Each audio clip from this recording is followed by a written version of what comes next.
Hello à toi, petite sentinelle.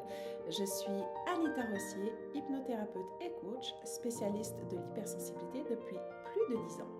Et j'ai envie maintenant de changer un tout petit peu de discours, de parler pas uniquement de l'hypersensibilité comme je l'ai fait ces 10 dernières années. D'ailleurs, si tu es une personne hypersensible ou hautement sensible, je te suggère d'aller voir la série de vidéos que j'ai déjà publiée. J'ai envie de parler aujourd'hui un petit peu des familles dysfonctionnelles et finalement de l'interaction entre le profil de la haute sensibilité et les conditions de l'enfance et du développement de la personnalité. Comment ces deux aspects interagissent entre eux et comment trouver la voie de l'épanouissement pour finalement renaître après des traumatismes qui sont difficiles à surmonter. Alors voilà, cette série de vidéos va débuter aujourd'hui par une vidéo plus d'introduction, j'ai envie de dire. Qu'est-ce que c'est qu'une famille dysfonctionnelle? Comment est-ce que je sais que je suis issue d'une de ces familles? Alors parfois c'est évident parce qu'il y a de la violence avérée où il y a vraiment une personne qui a un gros problème et parfois c'est plus subtil parce que finalement la violence est plus psychologique ou que l'on parle plutôt de négligence. Voilà. Donc c'est quoi en fait finalement une famille dysfonctionnelle? C'est une famille dans laquelle les besoins fondamentaux de l'enfant ne sont pas remplis. Donc on parle de sécurité, d'amour, de reconnaissance, mais simplement aussi le droit d'être soi. Et ça, c'est pas forcément fait exprès, mais dans une famille dysfonctionnelle, il y a une forme de dynamique qui se met en place, j'ai envie de dire, de manière assez inconsciente et automatique. Parfois, il y a une personne qui est effectivement de façon évidente en train de dysfonctionner. Elle peut avoir soit une addiction, soit une maladie, soit finalement elle peut être, par exemple, avoir des problèmes de gestion de sa violence. Donc là, ça devient évident. Et puis, on peut avoir l'impression que finalement, les autres membres de la famille ne sont pas dans la dysfonction. En tout cas, quand on grandit dans une famille comme ça, on a souvent l'impression que le problème, c'est vraiment la personne qui a une maladie ou une addiction. En fait, le problème est généralisé au niveau des interactions familiales et de la manière dont les rôles s'organisent dans la famille. Et il y a évidemment justement ces problèmes de codépendance. Alors voilà, ça c'est la définition simple. Après, pour reconnaître les différents types de familles dysfonctionnelles, ça peut être un peu plus compliqué. Mais on va dire que quand même, il faut savoir qu'il y a 40 à 60% des familles qui sont dysfonctionnelles et où les besoins, en tout cas de sécurité de l'enfant, ne sont pas totalement comblés. Alors vous me direz, oui, mais bon, il n'y a pas de famille parfaite, etc. Et puis on ne peut pas toujours faire juste. Et puis franchement, on met une pression monumentale sur les parents. C'est vrai, c'est pas de ça dont je veux parler vraiment. Ce dont je veux parler, c'est qu'il y a une dysfonction évidente qui vous empêche véritablement d'être vous-même et vous êtes comme emprisonné dans une dynamique de laquelle vous n'arrivez plus à vous extraire. Donc évidemment, il n'y a pas de noir ou blanc, il y a des degrés de dysfonctionnement, mais finalement l'invitation, c'est surtout de gagner en autonomie, en liberté intérieure pour finalement s'épanouir le plus possible, en particulier quand je suis une personne hautement sensible, je vais être d'autant plus impactée finalement par cet environnement qui a été dysfonctionnel et défavorable. L'idée aussi clé dans cette famille dysfonctionnelle, c'est que c'est pas obligatoirement spectaculaire, comme par exemple l'alcoolisme avéré, un ivrogne qui tremble le matin en se levant et puis qui boit des litrons d'alcool, ou alors de la violence, de l'inceste, etc. Ça, c'est évidemment dramatique. Mais il y a parfois des formes de violence qui paraissent comme ça plus anodines. Et c'est de la violence qui est plus cachée comme ça. Ça peut être par exemple de la négligence. Donc souvent, ce qui fait le plus de mal d'ailleurs, même pour un enfant qui grandit dans une famille où il y a de la violence, c'est tous ces besoins qui ont été négligés. Donc c'est plus ce qui concerne le manque.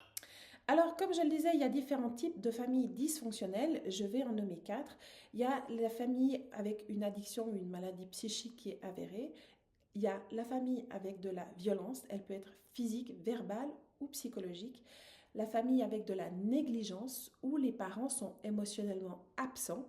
Et ça peut être encore une fois plus difficile parfois à détecter parce que les besoins primaires et physiques sont tout à fait comblés.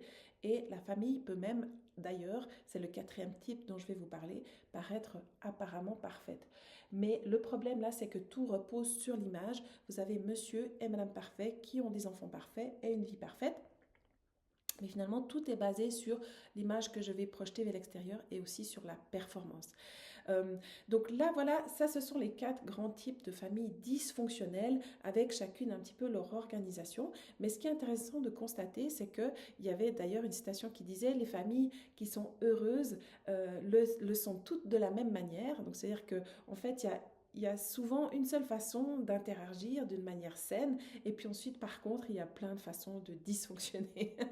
Donc voilà, ça peut être assez spécifique, il peut y avoir même plusieurs phénomènes qui sont imbriqués. Donc il y a des problèmes, par exemple, de narcissisme avec une personne qui va développer une addiction, il peut y avoir des problèmes de négligence avec une personne qui va développer de la maladie mentale, etc.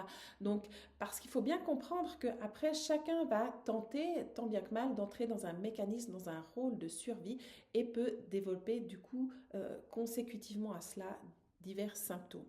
Donc, c'est aussi en fonction des symptômes, parfois des enfants, qu'on peut prendre conscience de la dysfonction au niveau familial global. Il y a d'ailleurs souvent, Boris Cyrulnik parle de l'enfant symptôme. Donc, comment savoir si on vient d'une famille finalement dysfonctionnelle? En général, c'est parce que justement, on a un de ces symptômes, voire même plusieurs. Donc, le premier que je vais mentionner, c'est la peur du rejet et la difficulté à dire non. Donc, ces personnes ont beaucoup de mal à maintenir leurs limites et même à détecter, en fait, quand leurs limites sont dépassées parce que finalement, la peur d'être rejeté est tellement dominante que le fait de s'oublier devient vital. Il y a aussi souvent des problèmes d'hypervigilance où la personne analyse, suranalyse, réfléchit tout le temps et aborde beaucoup les relations au niveau du mental et de l'intellect avec cette sensation ensuite d'être coupé au niveau émotionnel. Donc c'est des personnes avec qui c'est difficile d'entrer en relation au niveau émotionnel parce qu'elles fonctionnent avec leur tête. Il y a pas mal aussi après potentiellement de problèmes de manipulation. Donc souvent les personnes qui vont manipuler, c'est des personnes qui n'osent pas s'exprimer, qui n'osent pas parler de leurs besoins, qui vont tenter finalement d'obtenir ce dont elles ont besoin ou ce qu'elles veulent par des biais détournés, donc de manipulation. Et là on entre évidemment dans le triangle de Karpman dont vous avez certainement entendu parler. Et si jamais, j'ai une autre vidéo qui parle de ça également. Ce qui est aussi très marquant chez un enfant qui a grandi dans une famille dysfonctionnelle, c'est qu'il va y avoir un sentiment comme ça diffus de honte qui va donner lieu à des complexes soit d'infériorité, soit de supériorité. Donc là, ça peut être des personnes qui vont paraître hautaines, parce qu'il y a finalement une assurance qui est feinte, j'ai envie de dire, ou alors c'est des personnes qui vont être très timides, qui vont toujours se sentir inférieures, qui ne vont pas oser s'exprimer, etc. Il peut y avoir aussi un grand besoin de plaire, d'être parfait, d'être aimé, et puis de se contorsionner comme ça pour entrer dans les besoins de l'autre.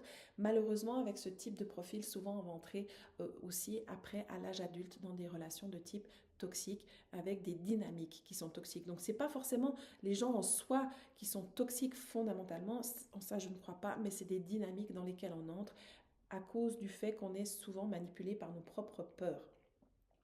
Et c'est en lien avec des traumatismes évidemment qu'on n'a pas guéri. Il y a aussi la difficulté à faire confiance, à se faire confiance à soi, à faire confiance à l'autre, à faire confiance à la vie, à se sentir en sécurité. Donc voilà, parfois un enfant qui vient d'une famille dysfonctionnelle est tellement habitué à l'anxiété qu'il ne la détecte même plus. Il est dans des mécanismes de contrôle qu'il ne voit pas et c'est simplement un symptôme tel que le manque de sommeil ou un problème de douleur chronique ou un problème finalement par exemple d'hypersensibilité environnementale qui va permettre à cette personne de découvrir qu'au fond, il y avait des racines plus profondes en lien avec la honte. Parce qu'il faut bien se rendre compte que lorsque l'enfant a été négligé dans ses besoins, parce qu'il est issu d'une famille dysfonctionnelle, quelle que soit la problématique finalement, n'arrive pas en tant qu'enfant à remettre en cause la dynamique familiale et la maturité émotionnelle de ses parents.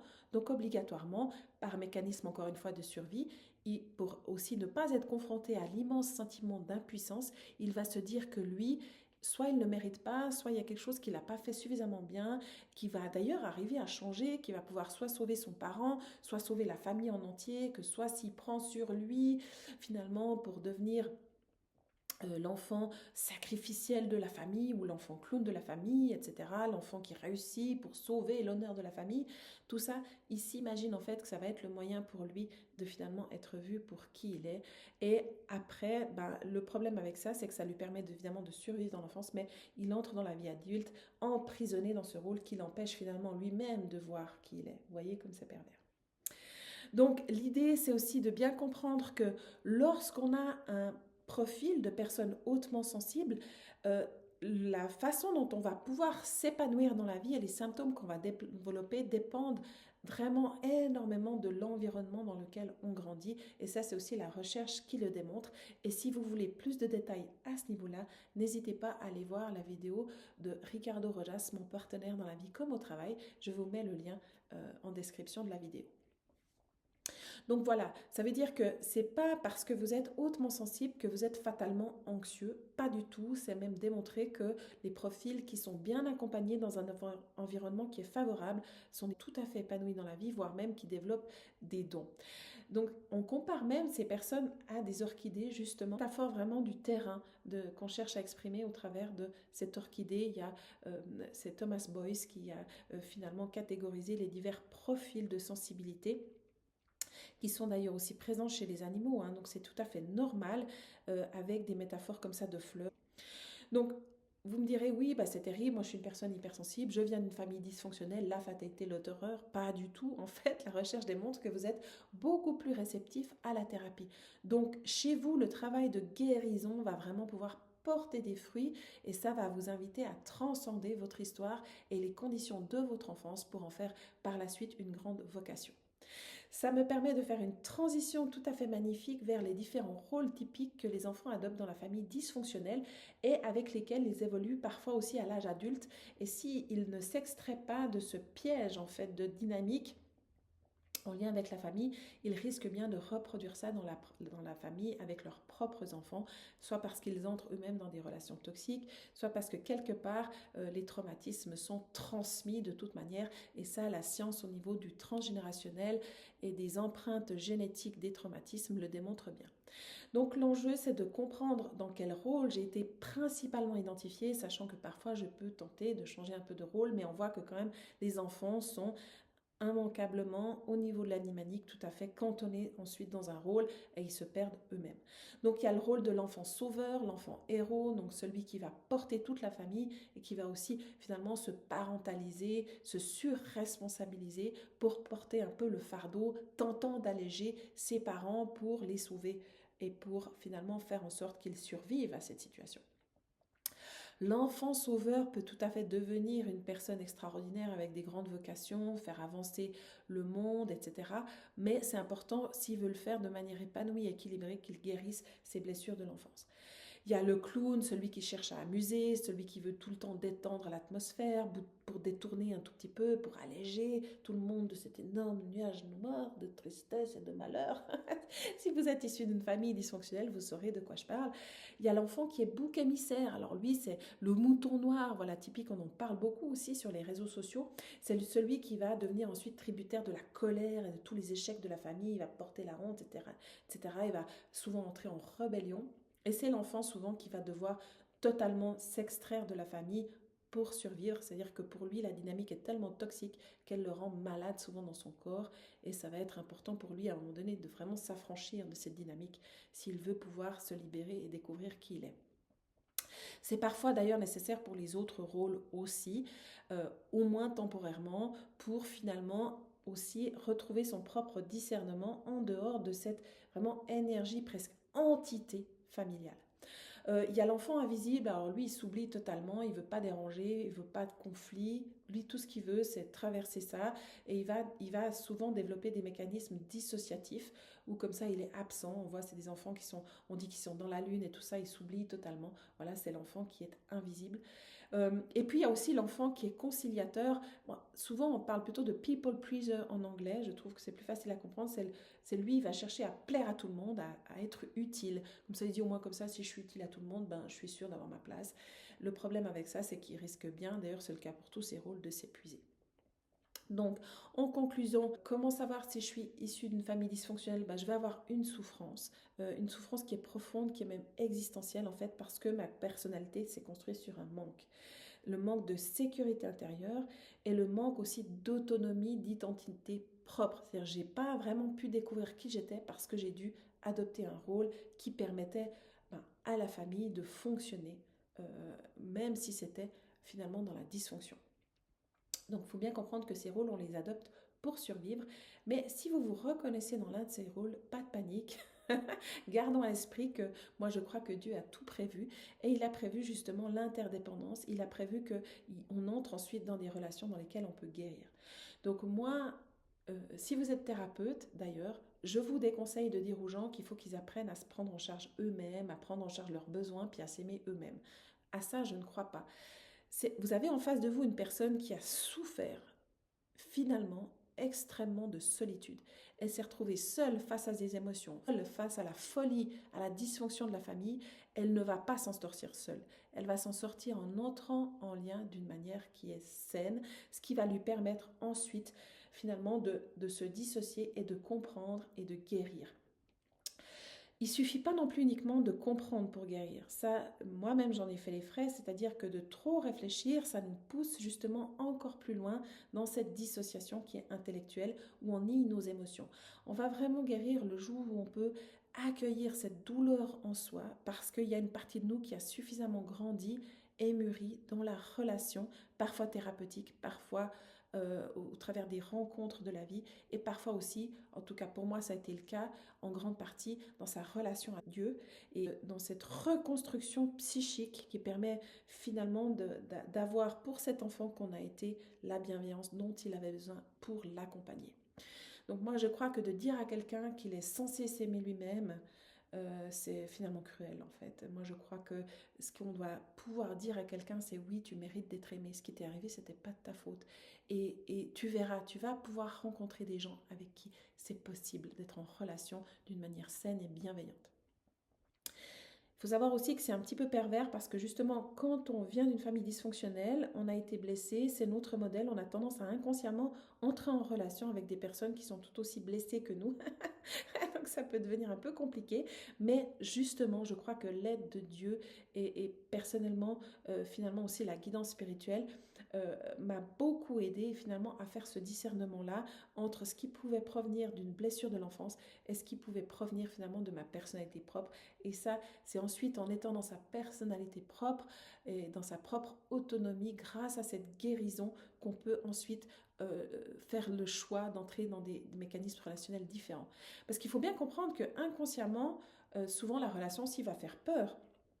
Donc on peut même entrer dans des relations où les personnes sont tout aussi indisponibles que nous, ont tout autant de peur que nous de s'engager, parce qu'il y a quelque chose chez nous qui est rassuré par ça. L'intimité peut faire peur quand on a été profondément blessé dans l'enfance.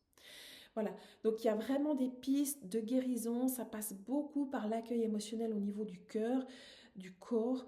Moi, je crois que comprendre, c'est important pour peut-être entrer dans un processus de guérison, mais qu'il y a un moment donné où en fait je suis bloquée aussi dans l'intellect, ça devient presque une défense à la guérison, j'ai envie de dire, ou en tout cas quelque chose qui nous maintient enchaînés par la pensée, parce qu'on adopte le monde depuis notre pensée et on est coupé finalement de notre essence profonde qui se trouve pour moi au niveau du cœur. Il faut savoir qu'on a 3 centres vraiment névralgiques, neurologiques d'intelligence.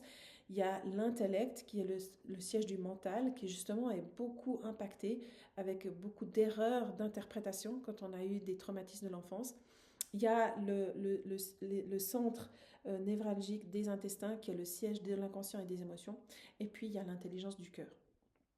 Donc l'idée, c'est de pouvoir retrouver une harmonie entre ces différentes intelligences pour vraiment s'ouvrir finalement à quelque chose de plus grand et de transcender.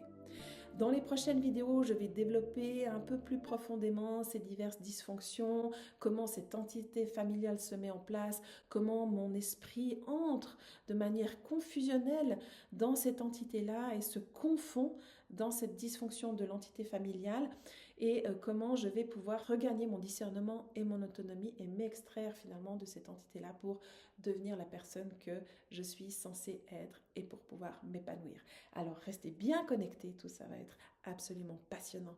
N'hésitez pas à vous abonner, à commenter, à me dire dans quel rôle vous pensez que vous avez été dans l'enfance et quelles sont les solutions que vous avez trouvées pour vous élever au-delà des conditions qui ont été les vôtres au moment de l'incarnation. Je vous aime, prenez bien soin de vous. À bientôt.